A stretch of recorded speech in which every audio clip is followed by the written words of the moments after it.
केदारनाथ यात्रा में आप सभी भक्तों का स्वागत है। इस वीडियो के अंदर मैं आपको बताऊंगा कि आप हरिद्वार और ऋषिकेश से सोनप्रयाग तक शेयरिंग टैक्सी और बस से कैसे आ सकते हो और उनका कितना किराया रहता है। हरिद्वार से सोनप्रयाग जाते वक्त रास्ते में आता है देवप्रयाग संगम, माता धारी देवी मंदिर और रुद्रप्रयाग संगम। इन जगहों पर आप दर्शन कैसे करेंगे? अगर आप अपनी खुद की 4 व्हीलर या 2 व्हीलर से आ रहे हो तो सोनप्रयाग में पार्किंग कहाँ पर मिलेगा? अगर आपका यात्रा रजिस्ट्रेशन नहीं हुआ है तो सोनप्रयाग में कहाँ पर करवाना है? यदि आपने ऑनलाइन रजिस्ट्रेशन कर दिया है तो उसे सोनप्रयाग में कहाँ पर चेक करवाना है? और अगर आप सोनप्रयाग में रुकना चाहो तो यहाँ पर रुकने के लिए क्या बेस्ट ऑप्शन रहेंगे? सोनप्रयाग से गौरीकुंड जाने के लिए शेयरिंग टैक्सी कैसे मिलेगी और गौरीकुंड में रुकने के लिए क्या बेस्ट ऑप्शन रहेंगे? साथ ही गौरीकुंड में ही है गौरी माई मंदिर और तप्त कुंड, जहां आप पवित्र स्नान करके अपनी यात्रा की शुरुआत कैसे करेंगे। गौरीकुंड से केदारनाथ मंदिर की दूरी 16 किलोमीटर है, तो इस ट्रैक के दौरान आपको क्या क्या सुविधा मिलने वाली है और क्या क्या असुविधा होने वाली है। साथ ही आप यहाँ पर पिट्ठू, पालकी और घोड़े खच्चर से कैसे यात्रा कर सकते हो और उनके क्या चार्जेस रहेंगे। इसके अलावा आप हेलीकॉप्टर से कैसे यात्रा कर सकते हो। केदारनाथ पहुंचने के बाद यहाँ पर रुकने के लिए सबसे अच्छे ऑप्शन क्या रहेंगे और दर्शन के लिए टोकन आपको कहाँ से लेना है और दर्शन कैसे करना है। केदार बाबा के दर्शन करने के बाद यहाँ पर बने श्री ईशानेश्वर महादेव मंदिर, अमृत कुंड, भीमशिला, श्री आदिगुरु शंकराचार्य जी की समाधि, बाबा बर्फानी मंदिर, रेतस कुंड और श्री भैरवनाथ मंदिर में आपको दर्शन कैसे करना है। और वीडियो के एंड में आपको बताऊंगा कि इस यात्रा के दौरान आपका कितना खर्चा होने वाला है। तो चलिए दोस्तों, शुरू करते हैं केदारनाथ धाम यात्रा। कमेंट में हर हर महादेव का जयकारा जरूर लगा देना।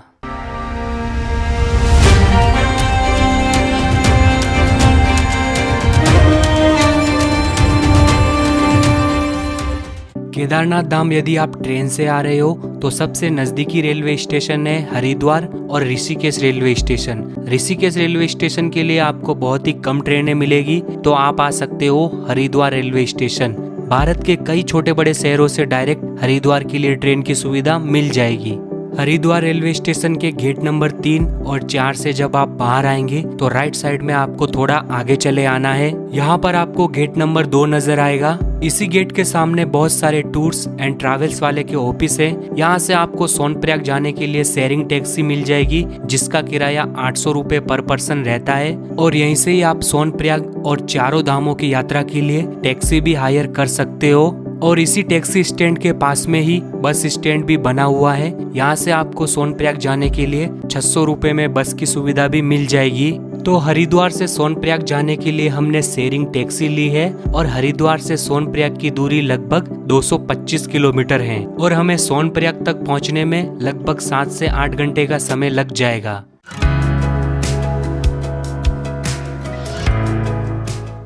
हरिद्वार से लगभग 22 किलोमीटर आगे ऋषिकेश आता है, जिसे योग नगरी भी कहा जाता है।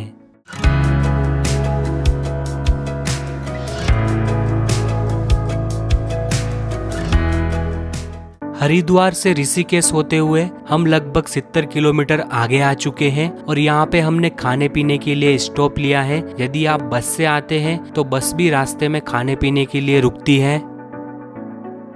हम जहाँ पर खाने पीने के लिए रुके थे वो जगह बहुत ही खूबसूरत थी। यहाँ से हमें पहाड़ों के साथ में नदी का खूबसूरत सा व्यू दिख रहा था।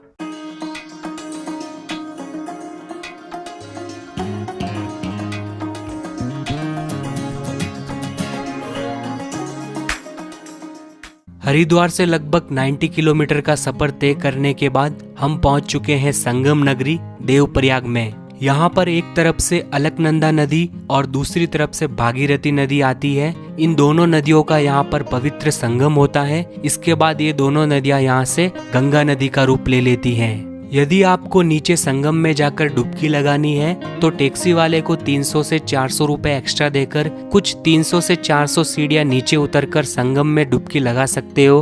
और यदि आप बस से आते हो तो बस यहाँ पर नहीं रुकती है, आपको चलती बस से ही देवप्रयाग संगम के दर्शन करने होते हैं।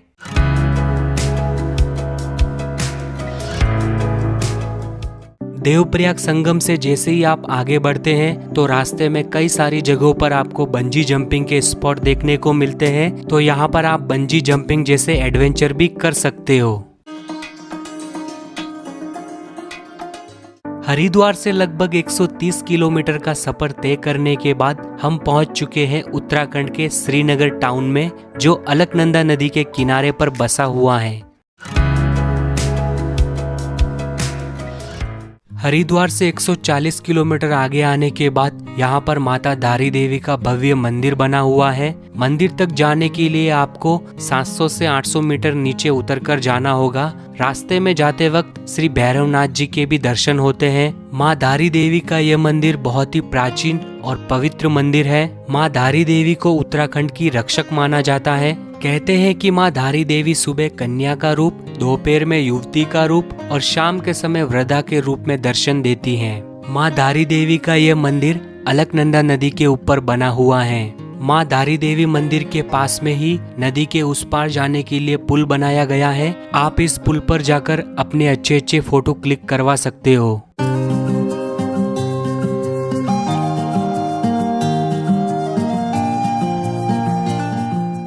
हरिद्वार से 160 किलोमीटर का सफर तय करने के बाद हम आ गए हैं रुद्रप्रयाग संगम पर। यहाँ पर एक तरफ बद्रीनाथ से अलकनंदा नदी और दूसरी तरफ से केदारनाथ से मंदाकिनी नदी आती है। इन दोनों नदियों का यहाँ पर पवित्र संगम होता है और ये स्थान भगवान शिव रुद्र को समर्पित है, इसीलिए इसे रुद्रप्रयाग संगम कहते हैं।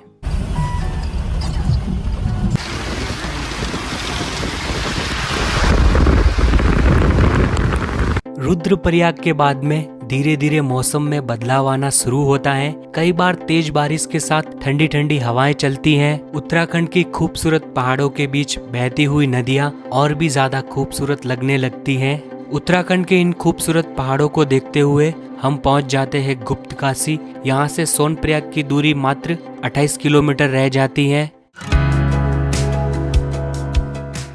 सोनप्रयाग से 1 किलोमीटर पहले आएगा सीतापुर। यदि आप हरिद्वार से बस में आते हो तो बस आपको इसी सीतापुर बस स्टैंड तक छोड़ेगी। यहाँ पर बहुत बड़ा सा बस स्टैंड बना हुआ है। साथ ही आपको यहाँ पर रहने के लिए बस स्टैंड के पास में ही बहुत सारी होटल्स की सुविधा भी मिल जाएगी। सीतापुर से 1 किलोमीटर आगे आने के बाद में यहाँ पर सोनप्रयाग की पार्किंग बनी हुई है। यदि आप शेयरिंग टैक्सी से आते हैं तो टैक्सी आपको इस सोनप्रयाग की पार्किंग तक छोड़ेगी, और आप अपने प्राइवेट व्हीकल से आते हो तो यहीं पर आपको 4 व्हीलर और 2 व्हीलर की पार्किंग की सुविधा भी मिल जाएगी। साथ ही आपको यहीं से हरिद्वार, ऋषिकेश, बद्रीनाथ जाने के लिए शेयरिंग टैक्सी भी मिल जाती हैं। सोनप्रयाग की पार्किंग से सीधा 100 मीटर आगे की तरफ आओगे तो राइट साइड में ये रजिस्ट्रेशन काउंटर दिखेगा। अगर आपने ऑनलाइन रजिस्ट्रेशन किया है तो यहाँ पर आपको अपना रजिस्ट्रेशन चेक करवाना है। अगर ऑनलाइन रजिस्ट्रेशन नहीं किया है तो यहाँ पर आपका रजिस्ट्रेशन भी हो जाएगा, बस अपने पास अपना आधार कार्ड जरूर रखना। सोनप्रयाग में रजिस्ट्रेशन काउंटर के आसपास में रुकने के लिए बहुत ही अच्छे होटल्स की सुविधा मिल जाएगी। यहाँ पर आपको 2 लोगों के लिए 1000 से लेकर 1500 रुपए की रेंज में काफी अच्छे होटल्स मिल जाते हैं। सोनप्रयाग का मार्केट काफी बड़ा है। यहाँ से आपको ट्रेकिंग से रिलेटेड जरूरी सामान के साथ ही बहुत सारी चीजें भी मिल जाएगी। यहाँ से आप शॉपिंग भी कर सकते हो। सोनप्रयाग के मार्केट से होते हुए अभी हम जा रहे हैं गौरीकुंड की तरफ। सोनप्रयाग के मार्केट से लगभग आधा किलोमीटर आगे चलकर आओगे तो आपको ये पुल नजर आएगा। पुल पार करते ही गौरीकुंड जाने के लिए टैक्सी की सुविधा मिलेगी।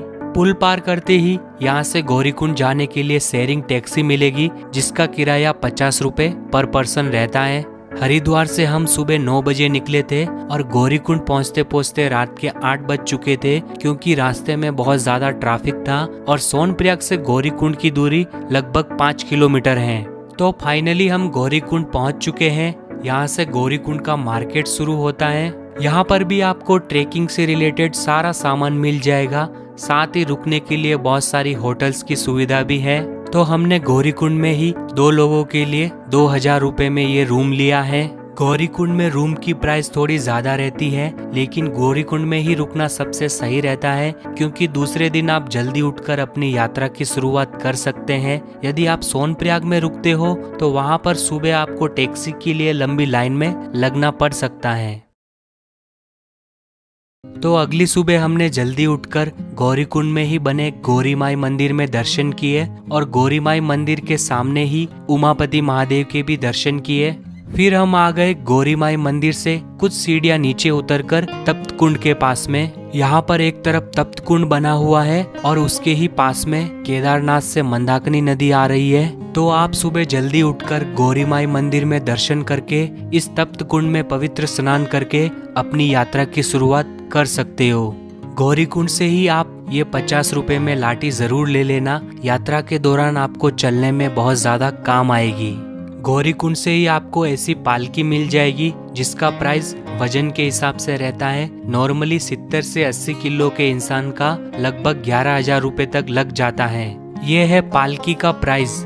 गौरीकुंड से ही आपको पिट्टू भी मिल जाएगा, इसका प्राइस भी वजन के हिसाब से रहता है। इसमें 50 किलो तक के इंसान का 8,000 रुपए तक लग जाता है। गौरीकुंड से आधा किलोमीटर आगे आने के बाद में यहाँ पर आएगा घोड़ा खच्चर पड़ाव। यहाँ से आपको केदारनाथ जाने के लिए घोड़ा खच्चर मिल जाएगा। इस घोड़ा खच्चर पड़ाव से केदारनाथ जाने के लिए घोड़े का प्राइस लगभग 3,500 रुपए लगता है। घोड़ा खच्चर पड़ाव से आधा किलोमीटर आगे आने के बाद आपको ये बड़ा सा प्रवेश द्वार नजर आएगा। यहीं से हमारी केदारनाथ यात्रा की ट्रेकिंग की शुरुआत होती है।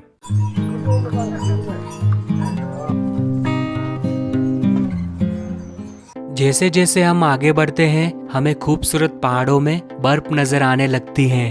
रास्ते में ही आपको खाने पीने के लिए जगह जगह पर फूड स्टॉल मिल जाते हैं।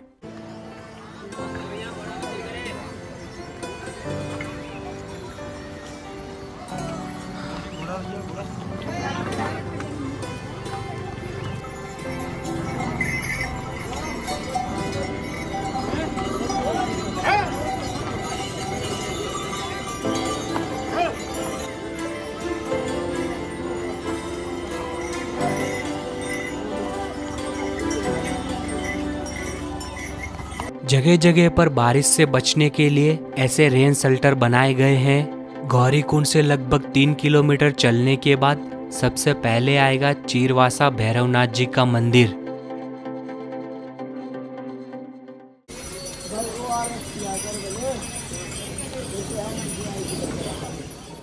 गौरीकुंड से लगभग 4 किलोमीटर दूर और चीरवासा भैरवनाथ मंदिर से लगभग 1 किलोमीटर आगे ये है जंगल चट्टी। यहाँ पर आपको रुकने के लिए कैंप और मेडिकल सुविधा के साथ साथ खाने पीने की भी चीजें मिल जाती हैं। ट्रेकिंग करते समय इलेक्ट्रोल पाउडर जरूर पीते रहे, इससे ट्रेकिंग के दौरान बहुत ज्यादा मदद मिलेगी।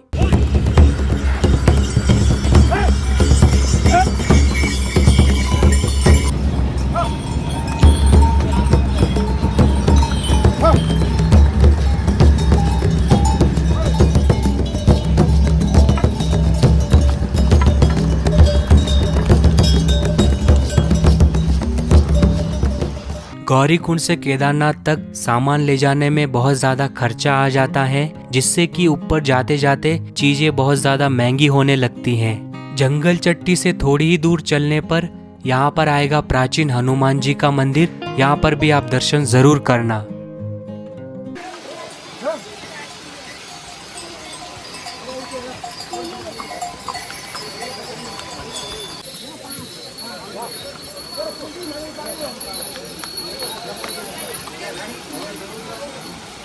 गौरीकुंड से लगभग 7 किलोमीटर और जंगल चट्टी से 4 किलोमीटर चलने के बाद यहाँ पर आएगा भीमबल्ली। इस भीमबल्ली में आपको रुकने के लिए कैंप की सुविधा और मेडिकल सुविधा भी मिल जाएगी और साथ ही आपको भीमबल्ली में दर्शन होंगे महाबली हनुमान जी के। और भीमबल्ली से भी आपको ऊपर जाने के लिए घोड़ा खच्चर मिल जाएगा, जिसका प्राइस गौरीकुंड से भी कम रहेगा। भीमबल्ली से थोड़ी ही दूर आगे आने पर यहाँ पर आपको 2 रास्ते नजर आएंगे। लेफ्ट साइड में पैदल यात्रियों के लिए मार्ग बना हुआ है और राइट साइड में घोड़ा खच्चर जाने के लिए मार्ग है। ये दोनों रास्ते लगभग 1 से 1.5 किलोमीटर बाद आगे जाकर वापस मिल जाते हैं।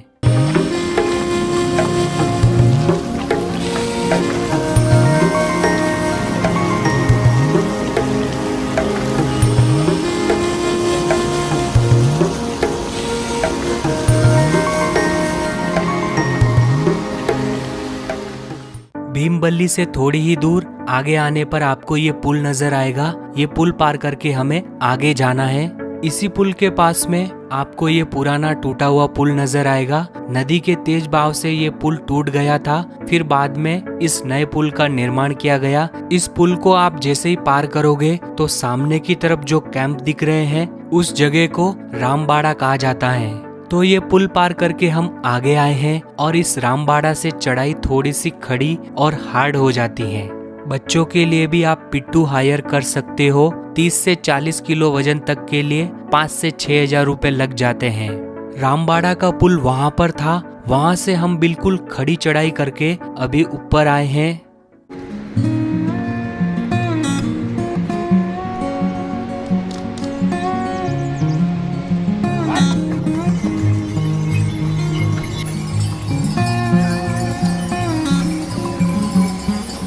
रास्ते में आप ड्राई फ्रूट्स और हल्का फुल्का गरम खाना पीना जरूर खाते रहिए। रामबाड़ा के आगे आता है छोटी लिंचोली। यहाँ पर भी आपको रुकने के लिए कैंप और मेडिकल की सुविधा मिल जाती है।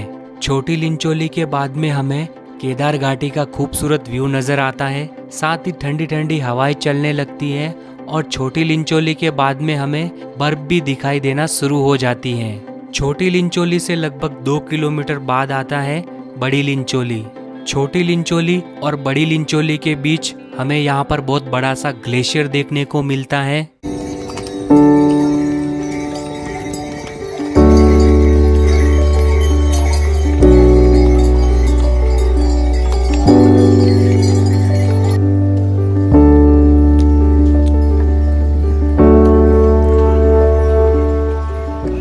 अभी हम पहुंच चुके हैं बड़ी लिंचोली। यहाँ पर भी रहने के लिए कैंप, मेडिकल सुविधा और खाने पीने की सुविधा भी मिल जाएगी। कई सारे लोग जंगल चट्टी, भीमबल्ली, छोटी लिंचोली, बड़ी लिंचोली इन जगहों पर रात रुकते हैं और दूसरे दिन सुबह जल्दी उठकर अपनी यात्रा की शुरुआत करते हैं।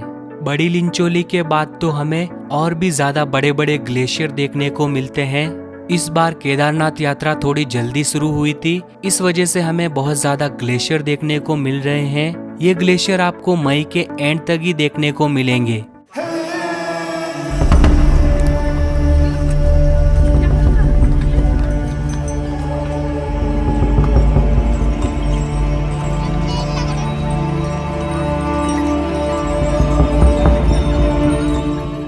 बड़ी लिंचोली के आगे आने के बाद तो केदार बाबा का मंदिर सिर्फ 3 किलोमीटर दूर रह जाता है। यहाँ पर शॉर्टकट लेना थोड़ा हार्ड होता है, साथ ही फिसलने का डर भी रहता है। जब आपको हेलीकॉप्टर उड़ते हुए बिल्कुल नजदीक से दिखे तब समझ जाइएगा कि आप बाबा के मंदिर के बहुत करीब हैं। केदारनाथ मंदिर से 1 किलोमीटर पहले आएगा ये घोड़ा खच्चर पड़ाव। घोड़ा खच्चर आपको यहीं पर छोड़ेगा।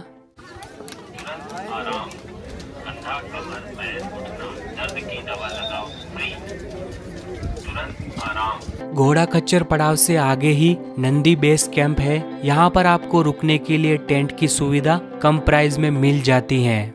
आखिर में आपको ये प्रवेश द्वार नजर आएगा। जैसे ही आप इस द्वार से अंदर आएंगे तो सीधा सामने की तरफ आपको बाबा केदार के दर्शन होंगे। पालकी और पिट्ठू वाले आपको इसी प्रवेश द्वार के पास में छोड़ेंगे।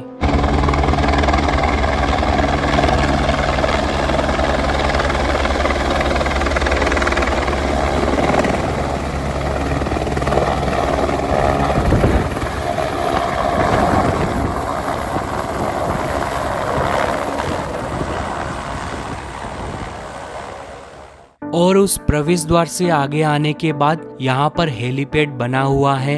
यदि आप हेलीकॉप्टर से यात्रा करना चाहते हो तो आप इस हेली यात्रा IRCTC वेबसाइट से हेलीकॉप्टर बुक कर सकते हो। हेलीकॉप्टर 3 जगहों से चलते हैं, सिरसी, फाटा और गुप्त काशी से। सिरसी से केदारनाथ धाम तक का हेलीकॉप्टर का फेयर है 6,390 रुपए और फाटा से 10,164 रुपए और गुप्त काशी से केदारनाथ धाम तक का फेयर है 12,762 रुपए। इस टिकट प्राइस में आना जाना दोनों इंक्लूड रहता है। लास्ट ईयर यहाँ पर जो हेलीकॉप्टर क्रैश हुआ था वो भी यहाँ पर देखने को मिलेगा। हेलीपैड से आगे केदारनाथ धाम का मार्केट शुरू हो जाता है।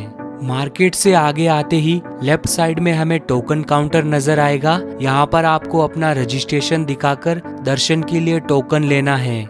इसी टोकन काउंटर के पास में ये बड़ा सा पुल नजर आएगा। इस पुल को पार करके आपको आगे जाना है। पुल पार करके आप आगे आएंगे तो यहाँ पर आपको बहुत सारी सीढ़ियाँ नजर आएगी। इन सीढ़ियों से जैसे ही आप ऊपर चढ़कर जाएंगे तो सामने ही आपको ओम का साइन नजर आएगा। ओम के साइन से आगे आते ही हमें केदार बाबा का मंदिर दिखेगा और मंदिर के रास्ते में दोनों तरफ बहुत सारी होटल्स और डॉर्मेट्री बनी हुई है। ओम के साइन से 100 मीटर आगे आने के बाद फाइनली हमें केदार बाबा के संपूर्ण मंदिर के दर्शन होते हैं। यहाँ पर GMVN के बहुत बड़े बड़े गेस्ट हाउस बने हुए हैं, लेकिन यहाँ पर प्राइस बहुत ज्यादा रहता है। 2 लोगों के लिए 7 से 8 हजार रुपए में रूम मिलता है, लेकिन उसमें गर्म पानी के साथ में बहुत सारी सुविधाएं भी मिल जाती हैं। फिलहाल हमने 2500 रुपए में 2 लोगों के लिए ये रूम लिया है। रूम की कंडीशन तो ठीक नहीं है, लेकिन सस्ते में रूम मिलना ही बहुत बड़ी बात है। रूम के अलावा यहाँ पर आपको सस्ते में 400 से 500 रुपए में टेंट मिल जाते हैं, लेकिन ये मैं आपको बिल्कुल भी रिकमेंड नहीं करूँगा। खाने पीने के लिए यहाँ पर आपको ब्रेकफास्ट, लंच, डिनर से लेकर बहुत सारी चीजें मिल जाएगी। अभी हम चलते हैं केदार बाबा के दर्शन करने। इन सीढ़ियों के राइट साइड में सीधा सामने की तरफ चले जाना है। यहाँ से केदार बाबा के दर्शन के लिए लाइन शुरू होती है। सुबह के 11:30 बजे हम दर्शन की लाइन में लगे थे और अभी लगभग 4 बज चुके हैं, फिर भी हमारा दर्शन का नंबर नहीं आया है। दर्शन की लाइन में मेडिकल की सुविधा भी है, साथ ही लाइनों में यहाँ पर प्रसाद काउंटर भी मिल जाएंगे। मंदिर दोपहर के 12 बजे से 2 बजे तक 2 घंटे के लिए बंद रहता है। मंदिर में प्रवेश करने से पहले आप अपने जूते इस प्लास्टिक बैग में रखकर यहाँ पर बने इस जूता काउंटर पर जमा करवा सकते हो, जिसका चार्जेस 10 रुपए रहता है।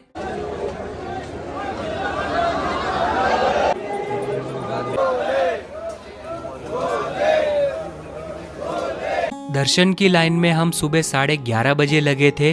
मंदिर के मुख्य द्वार तक पहुँचते पहुँचते शाम के 5:30 बज गए हैं। मंदिर के मुख्य द्वार के बाहर ही नंदी महाराज विराजमान है, तो चलिए आप दर्शन कीजिए सीधे गर्भगृह से बाबा केदारनाथ जी के।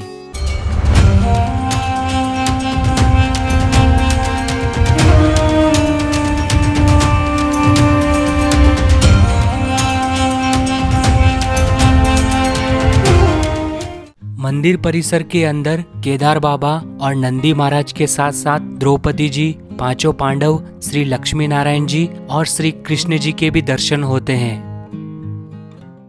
मंदिर में दर्शन करके जैसे ही आप एग्जिट गेट से बाहर आएंगे तो यहाँ पर लेफ्ट साइड में बना हुआ है श्री ईशानेश्वर मंदिर। यहाँ पर भी आप दर्शन जरूर करना। अभी आप आ जाइए मंदिर के ठीक पीछे की तरफ। यहाँ पर बना हुआ है अमृत कुंड। मंदिर के अंदर किया हुआ रुद्राभिषेक का जल इस अमृत कुंड में आता है, तो ये जल अपने घर के लिए जरूर लेकर जाइएगा। मंदिर के राइट साइड में ही विशेष पूजा काउंटर बना हुआ है, जिसमें 7,500 रुपए में 5 लोग मंदिर के गर्भगृह में जाकर पूजा करवा सकते हैं। मंदिर के पीछे ही आपको ये विशालकाय पत्थर नजर आएगा। 2013 में जब भयंकर आपदा आई थी तब ये पत्थर बहता हुआ मंदिर के ठीक पीछे आकर रुक गया था। इस वजह से मंदिर को ज्यादा नुकसान नहीं हुआ, तभी से इस विशालकाय पत्थर को भीमशिला के रूप में पूजा जाने लगा। लोग यहाँ पर अपने बड़े घर के लिए केदार बाबा से मनोकामनाएं भी मांगते हैं। केदारनाथ मंदिर और भीमशिला के ठीक 50 मीटर पीछे की तरफ ये है श्री आदिगुरु शंकराचार्य जी का समाधि स्थल। श्री आदिगुरु शंकराचार्य जी ने 8वीं सदी में इस मंदिर का पुनर्निर्माण करवाया था और वो यहीं पर समाधि में लीन हो गए थे।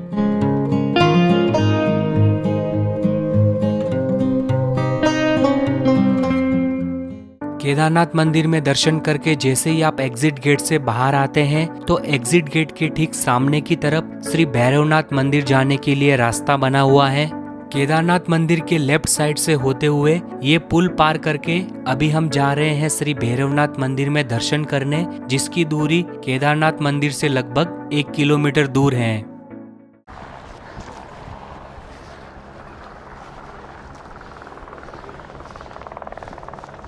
श्री भैरवनाथ मंदिर से आपको पूरी केदार घाटी का प्यारा सा व्यू दिखता है।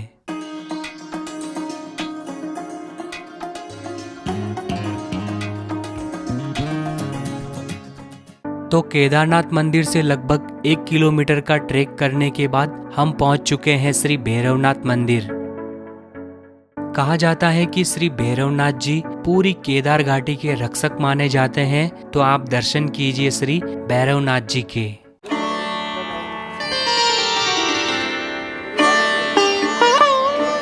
तो यहाँ से आपको पूरी केदार घाटी का व्यू दिखता है। सबसे पहले आपको हेलीपैड नजर आएगा। हेलीपैड के आगे यहाँ पर टोकन काउंटर है। टोकन काउंटर के आगे ही ये पुल पार करके सीढ़ियों से ऊपर आते ही ओम का साइन बना हुआ है। ओम के साइन से आगे आने पर केदार बाबा का मंदिर है। श्री भैरवनाथ मंदिर में दर्शन करने के बाद जैसे ही आप नीचे आएंगे तो नीचे आने के बाद आपको लेफ्ट साइड में सीधा आगे चले आना है। यहाँ पर आपको दर्शन होंगे रेतस कुंड के। ये कुंड काफी चमत्कारी कुंड है। यहाँ पर महादेव के जोर से जयकारे लगाने पर पानी में बुलबुले निकलते हैं।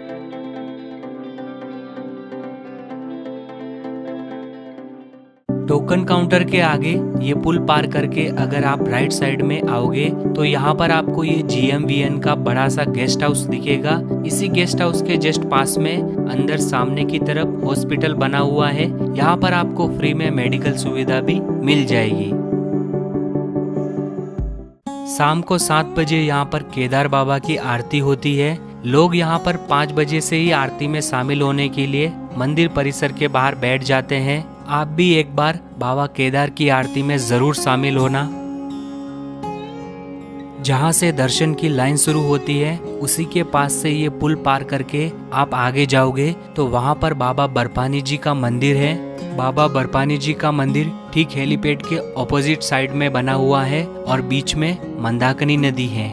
केदारनाथ में आपको भंडारे की सुविधा भी मिल जाएगी। दोस्तों, केदारनाथ यात्रा में आपको क्या क्या जरूरी सामान लगने वाला है उसकी लिस्ट मैंने डिस्क्रिप्शन और पिन कमेंट में दे दी है। यदि आप ये प्रोडक्ट बाय करना चाहते हो तो इसका लिंक भी मैं आपको डिस्क्रिप्शन में दे दूंगा। अभी बात करते हैं दोस्तों, इस यात्रा के दौरान आपका कितना खर्चा होने वाला है। हरिद्वार से केदारनाथ धाम में दर्शन करके वापस हरिद्वार आने में आपको टोटल 4 दिन लग जाएंगे और इस 4 दिन के बीच में कहाँ पर कितना कितना खर्च होने वाला है ये सारा मैंने यहाँ पर लिख दिया है। पर पर्सन के हिसाब से लगभग 8 से 9 हजार रुपए लग जाएंगे। इसमें मैंने आपके शहर से हरिद्वार तक आने का खर्चा ऐड नहीं किया है, वो आप अपने हिसाब से कर लेना। जितना आप यात्रा में कंफर्ट जोन ढूंढोगे उतना ही आपका खर्चा बढ़ेगा और जितना ही आप एडजस्ट करके चलोगे उतना ही आपका खर्चा कम होगा। तो दोस्तों, आपकी फैमिली एंड फ्रेंड्स में जो भी केदारनाथ धाम यात्रा पर जा रहे हैं उनको ये वीडियो जरूर शेयर करना। ये वीडियो उनकी केदारनाथ यात्रा में बहुत ज्यादा काम आने वाला है। दोस्तों, इस वीडियो को बनाने में बहुत ज्यादा मेहनत लगी है, तो ये वीडियो आपको जरा सा भी पसंद आया हो तो एक लाइक जरूर करना और चैनल पर नए हो तो चैनल को सब्सक्राइब जरूर करना। आपका केदारनाथ यात्रा से रिलेटेड कुछ भी क्वेश्चन हो तो कमेंट में जरूर पूछना और अगर नहीं हो तो कमेंट में केदार बाबा का जयकारा जरूर लगा देना। आपकी यात्रा मंगलमय हो। जय श्री केदार।